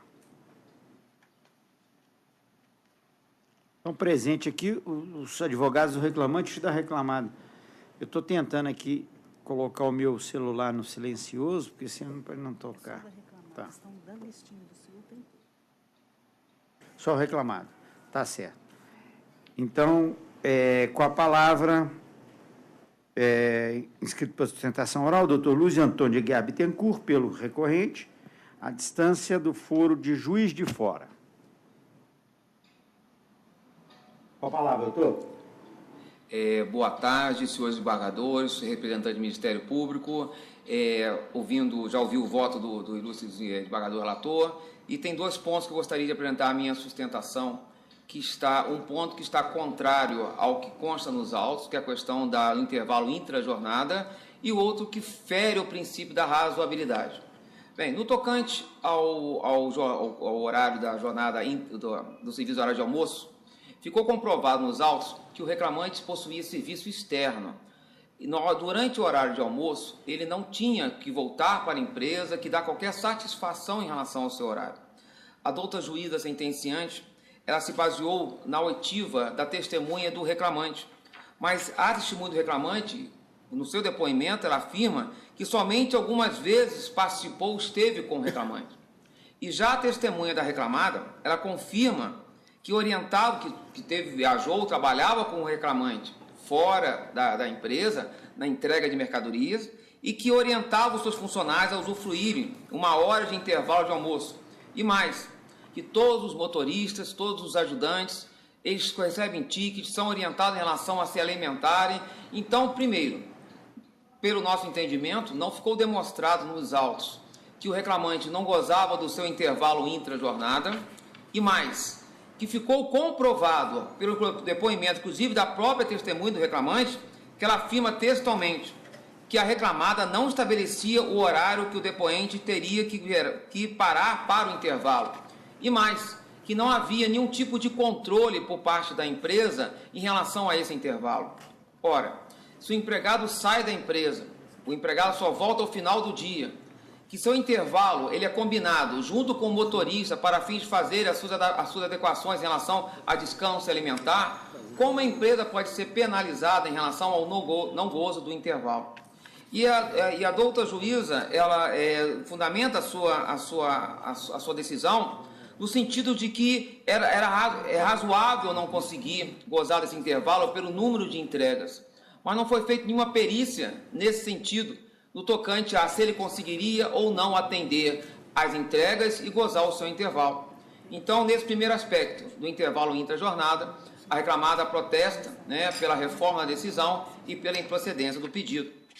E o segundo ponto, né, já que a perícia em termo médica ela já foi resolvida, o segundo ponto seria a perícia em relação à periculosidade. O perito deu pela não insalubridade e deu pela periculosidade pelo fato do reclamante... Doutor, só um minutinho, doutor. Na hora doutor Luiz Antônio, eu estou dando provimento quanto a isso. Eu estou dando provimento quanto a essa parte. Eu estou dando provimento. Foi provido? Sim, estou dando provimento para passar a perícia para ser pago pela União. Tá? Sim, então eu mantenho a minha posição. Ok, então fica somente a parte do intra-jornada. Tá certo. Agradeço a atenção pelo deferimento do pedido. Obrigado. Eu vou pedir vênia para manter meu voto. Como vota a doutora Ângela Rogido? Estou acompanhando integralmente, senhor presidente. Embargador Renault? Então, assim se decide a unanimidade nos termos do voto do relator. Muito obrigado, doutor Luiz Antônio.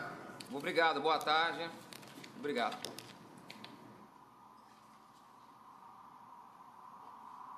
Próximo processo é o número 14 da pauta.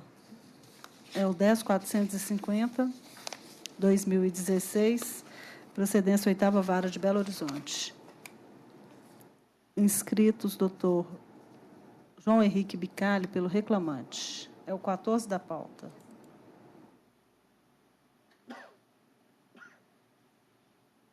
Bom, eu sou o relator, conheço dos recursos ordinários interpostos.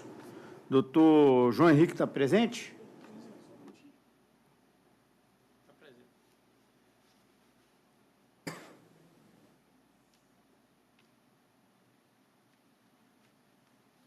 Obrigado, Silêncio.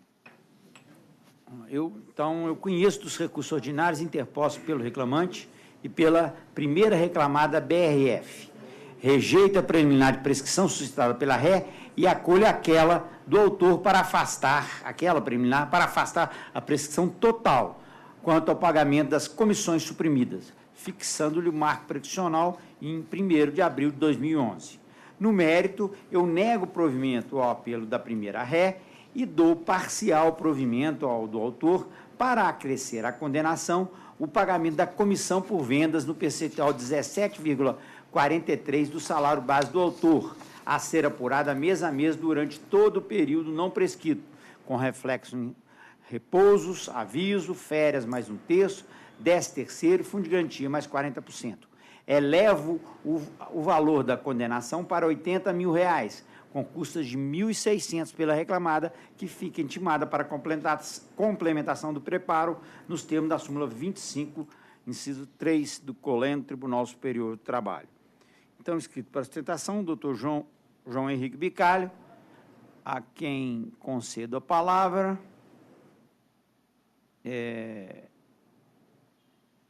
Bom, então foi dado provimento parcial, né, contra a comissão. E deferiu o pedido de comissão. Senhor presidente, tem mais membros dessa coleira turma. Boa tarde.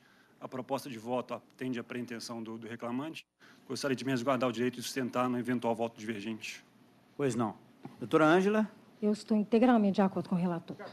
Assim se decide a unanimidade nos termos do voto do relator. Obrigado, silêncio. Boa tarde a todos. O próximo processo é o número 54 da pauta, é o 12.156/2015. Procedência primeira para de Uberlândia. Inscritos, doutor João Bosco, mas o senhor vai fazer a sustentação? Acho que o doutor João Bosco não vai fazer, não, só a doutora Sônia. Doutora Sônia, pelo reclamante.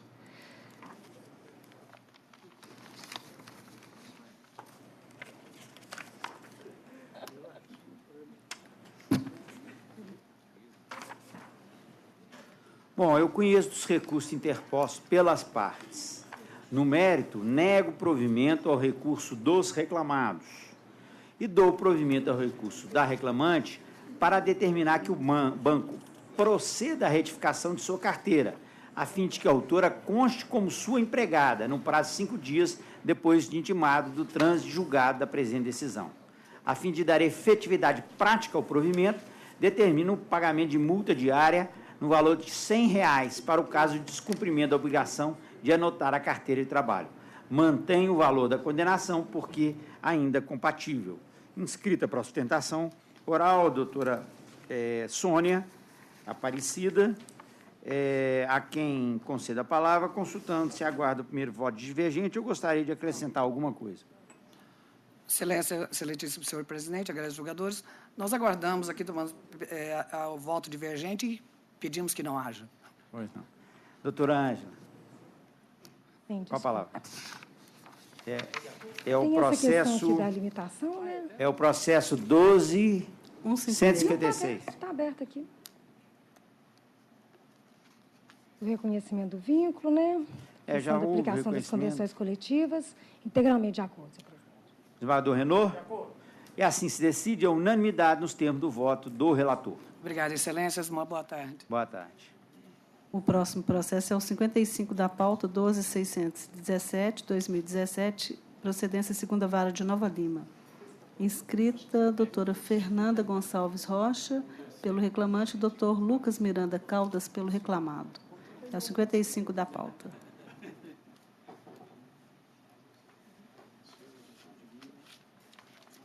Ambos advogados estão presentes.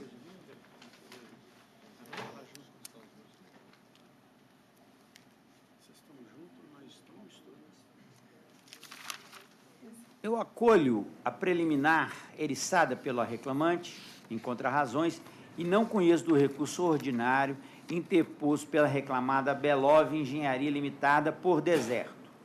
Conheço dos recursos interpostos pela reclamante e pelas reclamadas Angra Infra Fundo de Investimento de Participações e Óleo e Gás Fundo de Investimento em Participações. No mérito, dou provimento parcial ao recurso interposto pela reclamante para acrescer a base de cálculo da multa 467, o aviso prévio, bem como a multa de 40% sobre o FGTS. B. Determinar que, para a correção dos débitos devido à altura, seja observado o IPCAE. Quanto ao recurso ordinário interposto pelas reclamadas Angra Infra, Fundo de Investimento, e Óleo Gás Fundo de Investimento, nego-lhes provimento, adotando as razões de decidir da douta sentença. Inscritos para sustentação oral, a doutora Fernanda Gonçalves Rocha, pelo reclamante, doutor Lucas Miranda Caldas.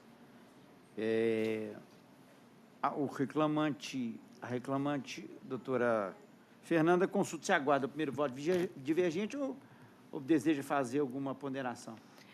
Boa tarde a todos. Eu desejo fazer, sim, em relação à majoração dos honorários assistenciais, no qual o juiz fixou um valor de 5%. E esse valor fixado pelo douto magistrado não atende à finalidade dos honorários assistenciais, uma vez que a demanda desse processo, na verdade, essa empresa, ela se recusa a pagar verbas rescisórias, levando essa demanda, muitas vezes, até o TST, dificultando, assim, a execução desses processos. Assim, eu reitero os pedidos do recurso ordinário para que haja a majoração dos honorários assistenciais. De capto, nesse caso? Não.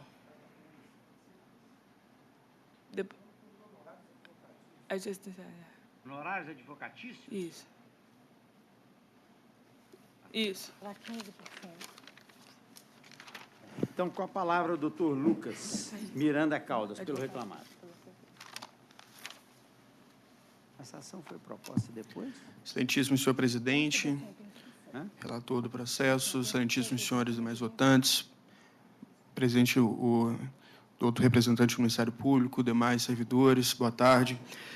Excelência, eu falo em nome do Fundo de Participação Óleo e Gás, que é um dos reclamados, e da tribuna me aterei exclusivamente ao tema afeto à solidariedade, que foi deferido em primeiro grau, aqui mantido no voto condutor. Então, brevemente, para discursar a respeito do tema, Excelência, trata-se aqui de um fundo de investimento em participação na modalidade de participação societária. Então, a tese da reclamada, da recorrente, tem em torno do conceito do fundo de investimento e participação, que se associa a um condomínio de pequenos investidores. Então, tratam-se de pessoas que decidiram aportar capital sobre uma determinada empresa e lograr investimento e lograr êxito em função dele. Não se trata, então, de grupo econômico, não se trata de participação ou de gerência, de gestão, de influência na tomada de decisões da empresa investida, mas tão somente o aporte de capital, Excelência. Isso é uma atividade longamente já regulamentada pela CVM, pela Ambima, pela Bolsa de Valores. Trata-se de uma série de normas regulamentadas, governamentais e não governamentais, tratando aqui do tema. Então, não tem nenhuma intenção de deturpar, de fraudar ou de inobservar legislação trabalhista. Então, no que diz respeito à solidariedade, não se vislumbra aqui presente a formação do grupo econômico e, no que diz respeito ao nosso recurso, é a proposta para a reforma do voto condutor.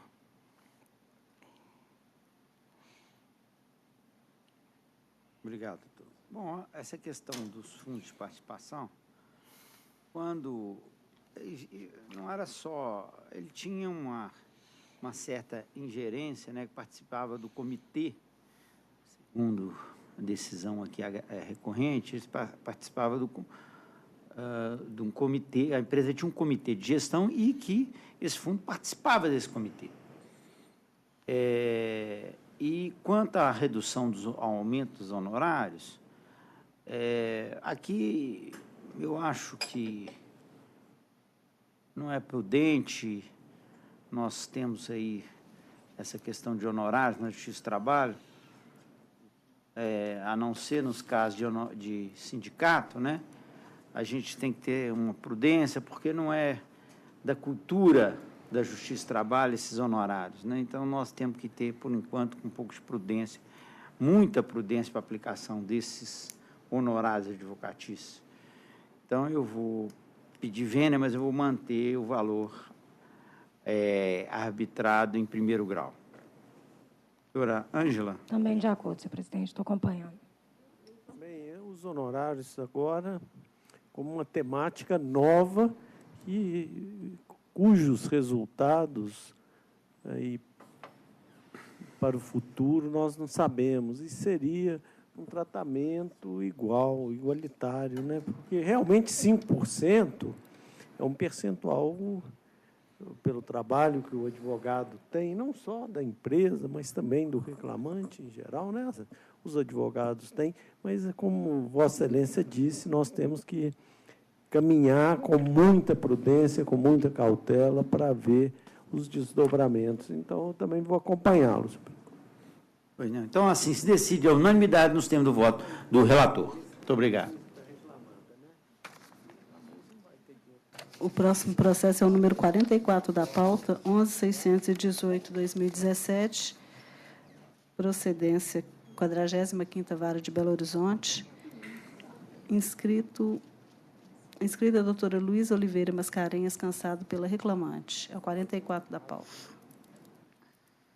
Bom, eu sou relator nesse processo também, conheço o recurso ordinário interposto pela reclamante e reclamado, e pelo reclamado. No mérito, quanto ao recurso do reclamado, dou-lhe provimento parcial quanto à equiparação salarial, para excluir da condenação as diferenças salariais e reflexos. Quanto ao recurso da reclamante, dou-lhe provimento para afastar a prescrição total e condenar o reclamado a pagar reclamante as comissões por vendas de papéis, produtos e serviços, à razão de 70% de sua remuneração. E dou também provimento para deferir participação nos resultados, para definir que a participação nos resultados deve integrar-se à remuneração da reclamada, da reclamante, para todos os efeitos legais. Inscrita para a sustentação, a doutora Luísa Oliveira Mascarenhas. Boa tarde a todos. Inicialmente, eu peço desculpa pela minha voz, eu retirei a tireoide recentemente, e às vezes ela oscila, mas normalmente ela volta ao normal daqui a pouco. Excelência, em relação à equiparação salarial, eu peço que seja revisto o voto e que revisto o restante da turma o acompanhe, uma vez que restou claro que todos os pressupostos para a equiparação salarial estão amplamente atendidos, já que, conforme prova documental nos autos, a reclamante ocupou o cargo antes dos paradigmas, de modo que não há que se falar em biênio, porque quando há diferença de cargo, a diferença de tempo de função, a diferença é a favor da reclamante. E em relação aos demais requisitos, focando aqui na tese de defesa, que é de que haveria diferença de funções, eu ressalto que as testemunhas deixam claro que, em que pese pequena diferença na nomenclatura... Doutora, a senhora está falando sobre a diferença de tempo a equiparação salarial. Sim. A senhora falou que ela tem mais tempo que os paradigmas? Sim, excelente. Na função? Sim. Ela ocupou o cargo, as fichas funcionais dão conta de que ela ocupou o cargo de gerente de PJ em 1º de janeiro de 2010, enquanto o paradigma Andrei ocupou em 1º de abril de 2012 e o paradigma Sérgio em 1º de agosto de 2008. O Sérgio teria ocupado primeiro, mas não haveria o biênio. E na função de gerente de varejo, ela ocupou em 2013 e ambos os paradigmas em 2014.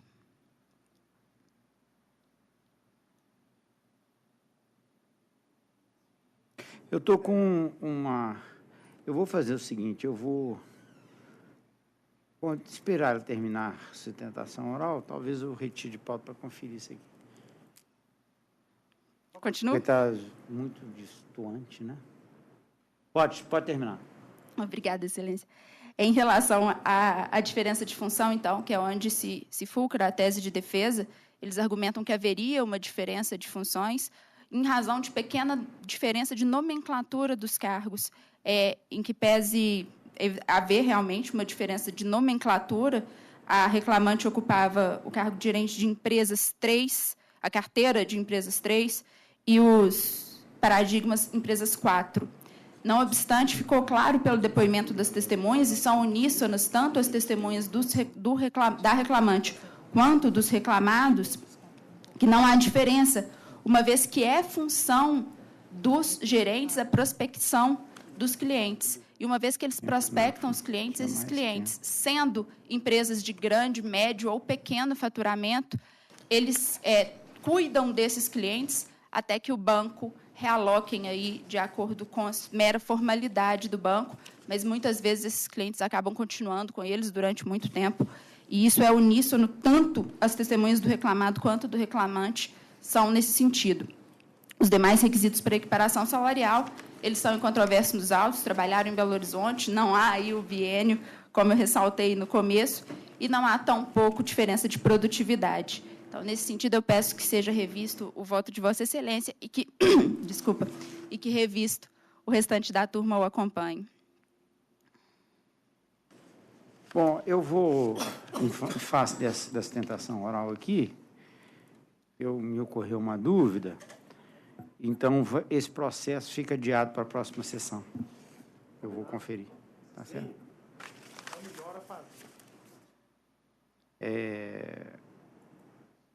A senhora pediu, o problema é que às vezes pede essas equiparações salariais são requeridas de uma forma muito tumultuária, né?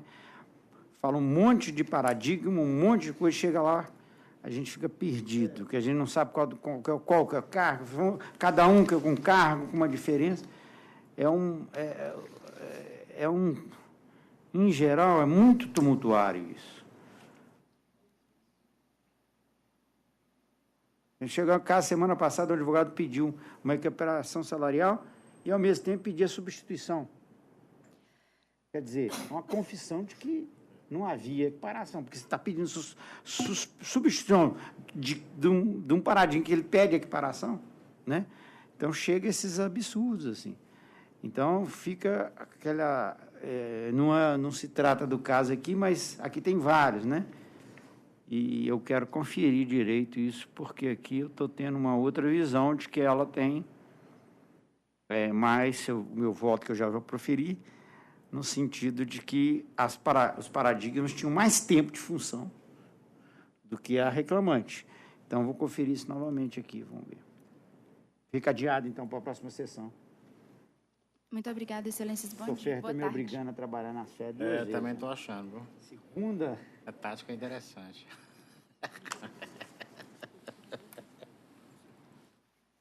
O próximo processo é o número 57 da pauta, 21.211.400.1997, procedência 29ª Vara de Belo Horizonte. Qual o processo? É o 211.400, o número maior. É o 57 da pauta, inscrito Dr. Fernando José de Oliveira pelo reclamante. 57 da pauta? 211.400.1997. Ah, tá certo. Pelo reclamante, né? Pelo reclamante. Agravado, não é isso? Agravado. Eu estou conhecendo e negando provimento. Com a palavra, doutor Fernando. Egregia turma, ilustres julgadores, em face da pronúncia realizada pelo ilustre relator, espera que os demais pares acompanhem essa proposta de voto para que seja dado prosseguimento a uma execução que se arrasta desde 1997. Assim, espera a justiça. O processo é de 1997 mesmo, 11 anos. Doutora Ângela. Estou acompanhando integralmente o voto, senhor presidente. Então, assim, se decide a unanimidade nos termos do voto do relator. Muito obrigado, excelência. O próximo processo é o número 46 da pauta, é o 11.686/2017, procedência 13ª Vara de Belo Horizonte, inscrito doutora Andressa Retório Teixeira Maia, pelo reclamante.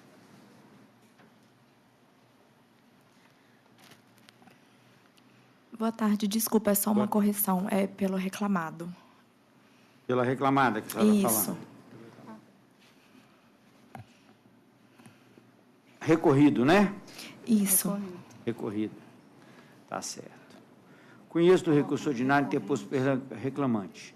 E, no mérito, dou-lhe parcial provimento para eximir do pagamento de honorários advocatícios de sucumbência e custas processuais. Mantém o valor dada a condenação, porque ainda é compatível. É meu voto. Só estou dando provimento para excluir a sucumbência. Certo. É alguma divergência? Se tiver, eu asseguro a palavra para a senhora. Estou acompanhando. Então, assim, se decide a unanimidade nos termos do voto do relator. Obrigada. Agora, para assistir, o número 13 da pauta é o 10.437/2017, procedência 48ª de Belo Horizonte. Vai assistir doutor Henrique pelo reclamante. O Henrique está presente? Está presente ou não? Não, né? Doutor Henrique? Então, deixa eu ver aqui, então. Está presente, não? Não. Alguma divergência? 13 da pauta? Então, assim, se decide a unanimidade nos termos do voto do relator. Agora temos os votos de processo físico.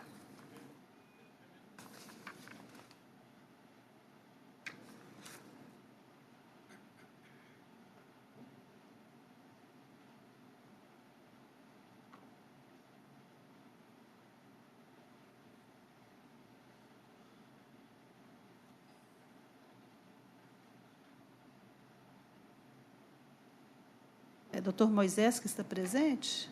Sim. Então, o processo Mas é o não está número abrindo 2. aqui, não. Físico? É. Meu problema aqui, está dando problema aqui no meu...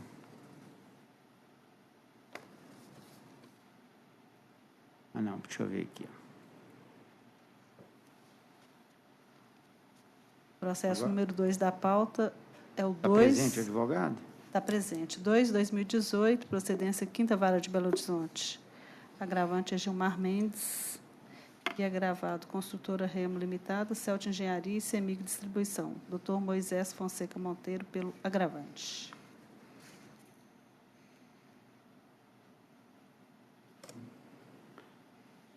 Qual que é o número da pauta? Número 2 da pauta. O processo número 2 é o 2 da pauta.